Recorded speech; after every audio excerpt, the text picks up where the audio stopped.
Hi everybody, I'm Go VR Go Home. Welcome back to my channel. Today we're going to do an unboxing and overview of the new Aurora Miniatures HO scale Gunderson 6276 cubic foot plate F boxcar. I normally refer to these as a high cube 50 footer. But we'll take a look, we'll open it up, and we'll see what you get.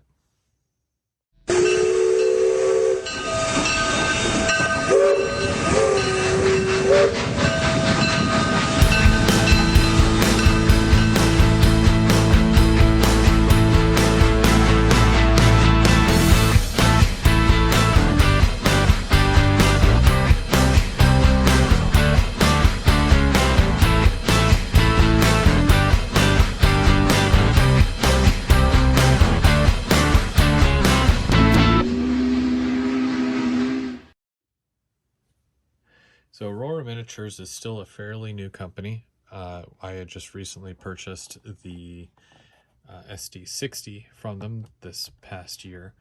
And at the same time, they also released these Aurora Miniature Boxcars as well.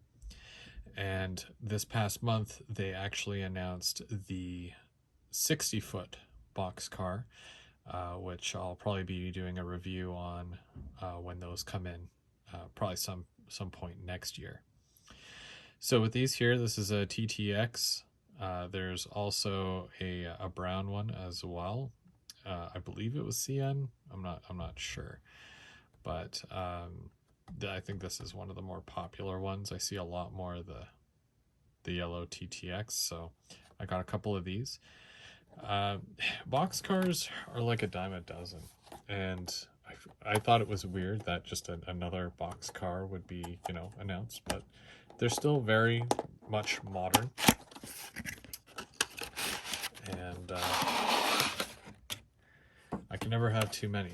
So as far as the box itself, it's, your standard box, and on the back, it just has a bit about the company and all their links. Aurora Miniatures on Facebook, Instagram, and of course YouTube as well. It's a very nice clean box, not much to it. Inside you get somewhat of a plastic shell that is held together, and it holds the model in place. In fact, it makes it next to near impossible to get this thing open. There you go. These are brand new. I haven't opened them at all yet, so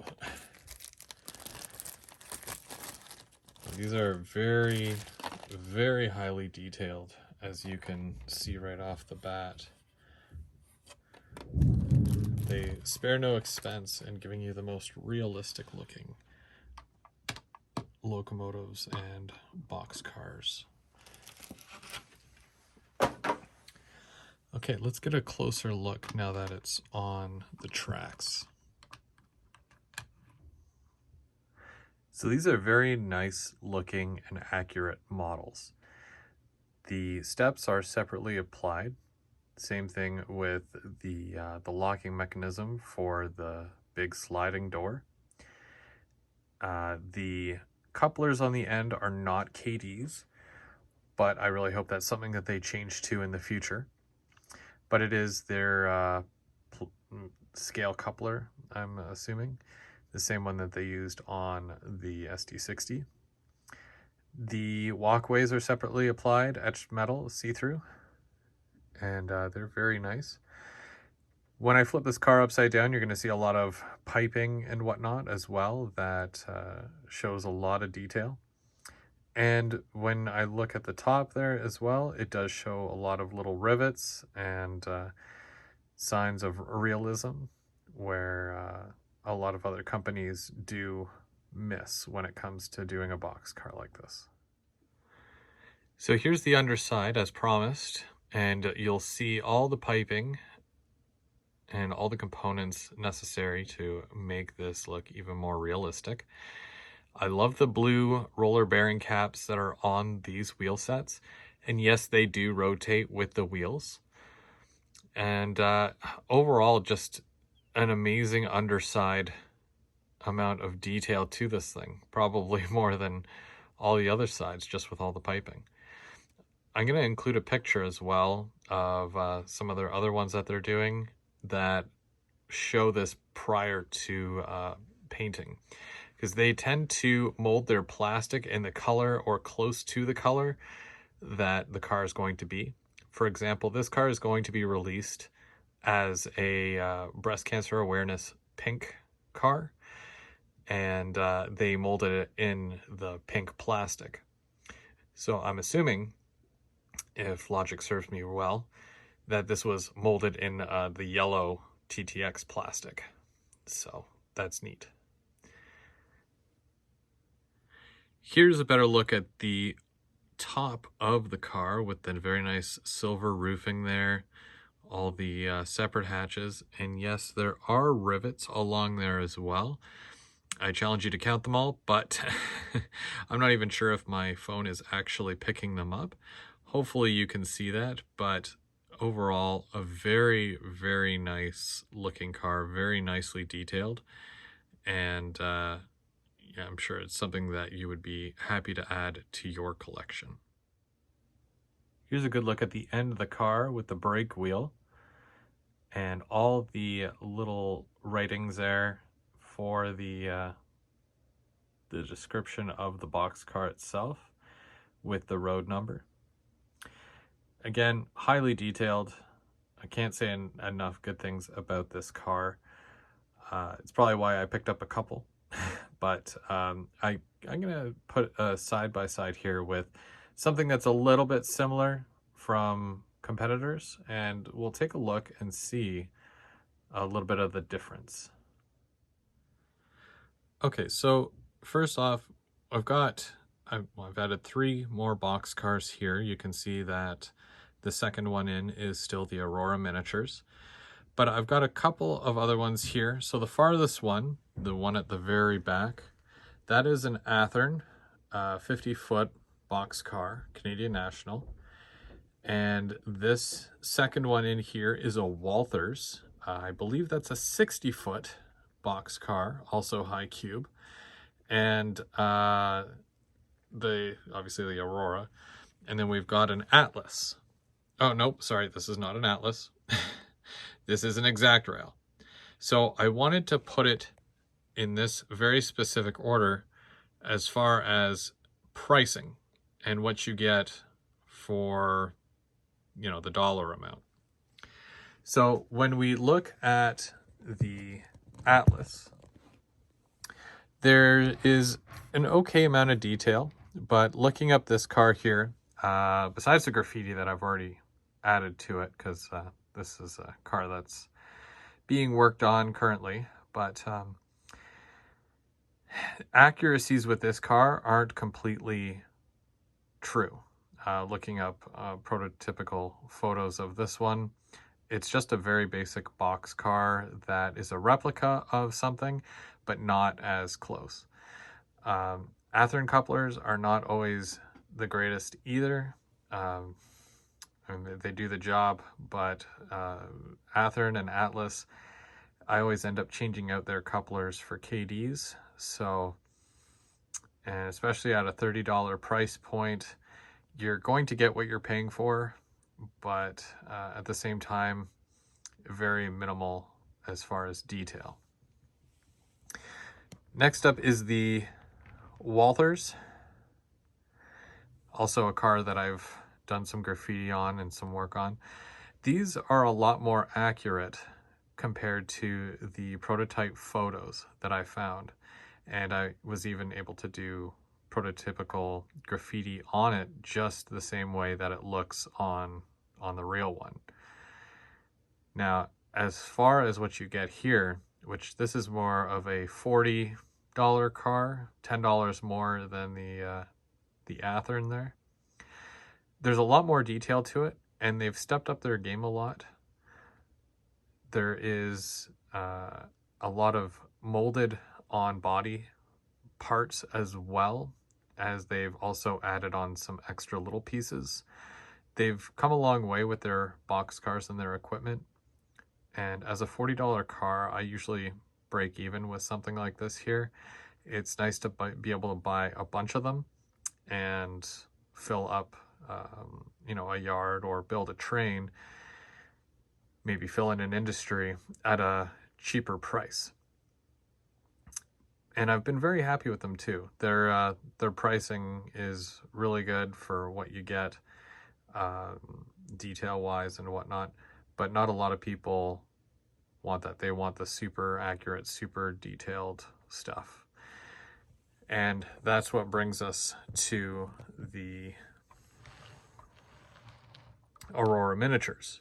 Aurora miniatures, obviously you have separately applied everything and a large amount of detail. These usually go for about $60, $65. I think I managed to get mine for $55 because they were on sale at the time.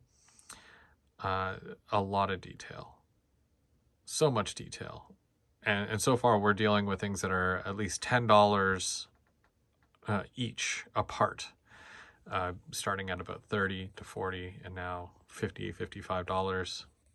So you can see the difference in a lot of these cars and the amount of detail that goes into them. Also the gauge of certain things, like these here that lock the doors. You can tell that these are a lot thicker, but it also makes them a little bit flimsier, where these here, they're a little bit closer to the plastic, but it is separately applied, or it's a lot closer to the door. So you don't feel as though it could break on you as easily as something as that. And again, separately applied ladders and everything, all the etchings.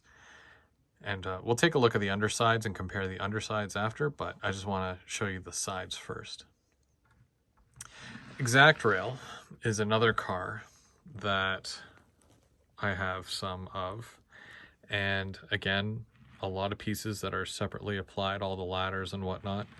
This is another 50-footer, and they pride themselves on having a lot of realism, a lot of detail, and these come in at about $60, $65 a car, depending on obviously where you go. But yeah, again, very accurate stuff, and you can see all the rivets along the top of the car there. These are the little things that a lot of other companies miss. Separately applied ladders and grab irons there. Yeah, obviously it's all different colors too, where most of that is all the same color.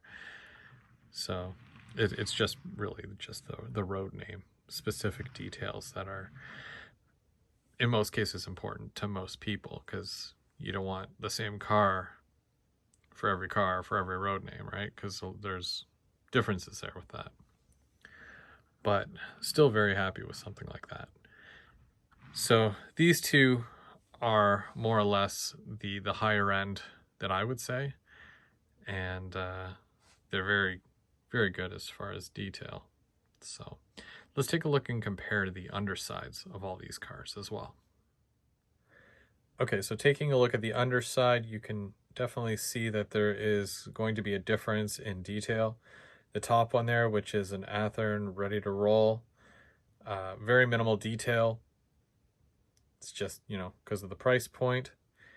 And the bottom, there's your Walthers. You've got a bit more, but, you know, it's not overdoing it. And then we've got the Exact Rail on the top. And then, of course, on the bottom there, you have the Aurora miniatures. You can definitely see, just by looking at these two, comparing to those two, how much of a difference there actually is as far as detail. Now, I know the blue might be hard to see because it is darker, but there's a lot more piping and whatnot on these two. A lot more accuracies where they were scanned and done. Every little thing is done here on the Aurora car. I don't think they left anything out. Some of the other things that people look for when checking these cars is your coupler height. So here we have the KD gauge. If I can, there we go. So it looks to be spot on.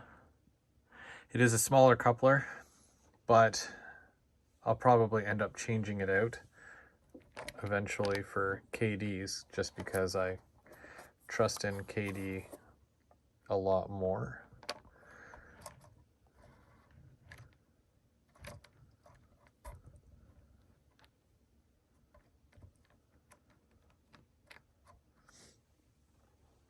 But in general, they seem to be spot on. Another thing that we need to check for is to make sure that the wheels themselves are in gauge, which so far look pretty good. I hate having to readjust wheels once when you get a new car or a new locomotive. You just want to make sure that it's all tuned up and ready to go. But it's always important to check too.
Well, there you have it.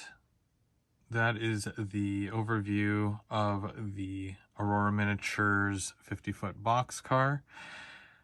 The only thing that I would change on these would be the couplers, just for the fact that they don't always link up well with other couplers.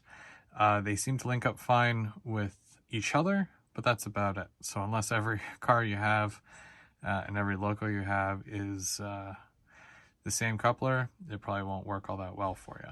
So I'll probably be putting some KDs on these, and hopefully in the future they put KDs on all their future releases. But overall, it's a really good box car. I really like it. I'm probably going to get more, knowing me. Definitely worth the $1. And if you're a big fan of detail, then these will be right up your alley as well. I'm Go Via Go Home. Thank you so much for stopping by, but I've got a train to catch.